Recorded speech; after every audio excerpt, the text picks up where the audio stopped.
Hi friends, விஆரில் ஒரு match போயிருந்தோம். நானும் என் ஃப்ரெண்டும் கிராண்ட் மாஸ்டர் வந்து ரேங்க் புஷ் பண்ணிக்கிட்டு இருந்தோம். இந்த இடத்துல பாருங்கள், டீம்மேட்டில் இறங்கி கண் எடுத்திருப்பாங்க. நான் மட்டும் கண் எடுக்க நின்றுக்கிட்டே இருந்தேன். இந்த இடத்துல வந்து ஒரு ஸ்குவாட் இறங்கி இருந்துச்சு.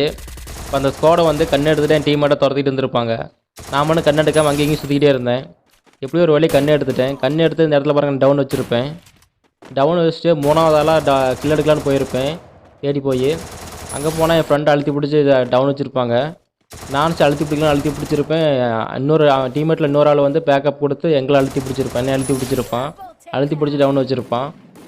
டீம்மேட்டில் அந்த இருக்க ரெண்டு பொண்ணுங்க கனெக்டாக இருந்தாங்க. அந்த பொண்ணுங்க எப்படி எங்களுக்கு ரிவ்யூ பண்ணி விட்டாங்க. இந்த இடத்துல ரிவ்யூ பண்ணி விட்டு இப்போ மறுபடியும் அந்த இடத்துல இறங்கி டீம்மேட்டில் இருக்கிற ஆளுங்களாம் டவுன் வச்சுருப்போம். டவுன் வச்சுட்டு இப்போ சேஃப் ஜோன் ஏறிட்டு இருந்தோம்.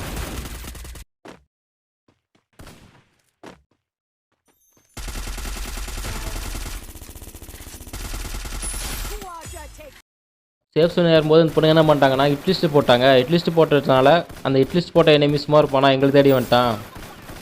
எங்களை தேடி வந்து சுட ஆரம்பிச்சிட்டாங்க. நாங்களும் வந்து சுட ஆரம்பிச்சிட்டோம். எப்படியும் ஒரு கில்லு எடுத்துட்டேன். கில்லு எடுத்தோடனே பாருங்கள் டீம்மேட்டில் உடனே ரிவ்யூ பண்ணிடுவாங்க.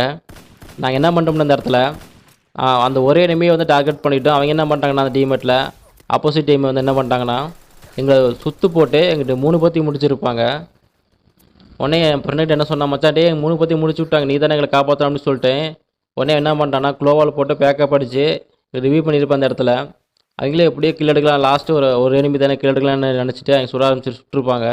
எப்படியும் க்ளோவால் போட்டு எஸ்கேப் ஆகிருப்பான் ஆள். ரிவ்யூ பண்ணிட்டேன். ரிவ்யூ பண்ணதுக்கப்புறம் நான் வந்து இந்த எல்லா இடத்துல எனிமி இருப்பாங்க அப்படின்னு சேஃபான இடத்துக்கு போகலான்னு ஒரு இடத்துல இறங்கினேன். இந்த இடத்துல இறங்கி கண் எடுத்துகிட்டு ஒழிஞ்சிக்கிட்டு இருந்தேன். எப்படி எனிமி வருவானு கரெக்டாக எனிமி வந்தான். அவனையும் அழுத்தி பிடிச்சி டவுன் வச்சுட்டு சரி டீம்மேட்டில் இந்த இடத்துல வந்து 2 பேர் டவுன் ஆகிருப்பாங்க. நான் என்ன பண்ணிட்டேன்னா அவுட் ஆஃப் ஜோன் போய் ரிவ்யூ பண்ணலான்னு போயிருப்பேன். டவுன் வச்சில் அவனோட டீம்மேட் வந்து என்ன பண்ணிட்டான்னா லாங்லேருந்து என்னை சுட்டிருப்பான். சரி அவுட் ஆஃப் ஜோன்லேயே அங்கேயே செத்துருப்பேன். என் டீம்மேட்டில் வந்து 2 பேர் தான் இருப்பாங்க. என் ஃப்ரெண்டு இருப்பான். எப்படியும் என் ஃப்ரெண்டு வந்து டோக்கன் வச்சுருந்தான். எப்படியும் 1700 டோக்கன் வச்சுருந்தான். எப்படியும் எங்களுக்கு ரிவ்யூ பண்ணிட்டான்.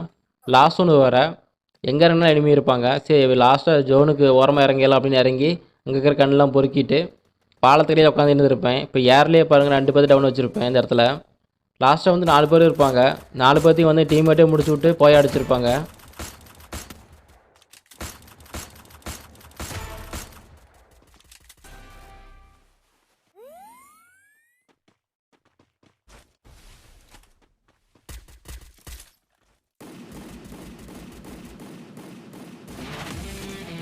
ஓகே, இந்த வீடியோ உங்களுக்கு பிடிச்சிருந்துச்சுன்னா மறக்காமல் லைக் மட்டும் போட்டுருங்க. இது போன்ற வீடியோகளுக்கு மறக்காமல் என்னுடைய சேனலை வந்து சப்ஸ்கிரைப் பண்ணிக்கோங்க.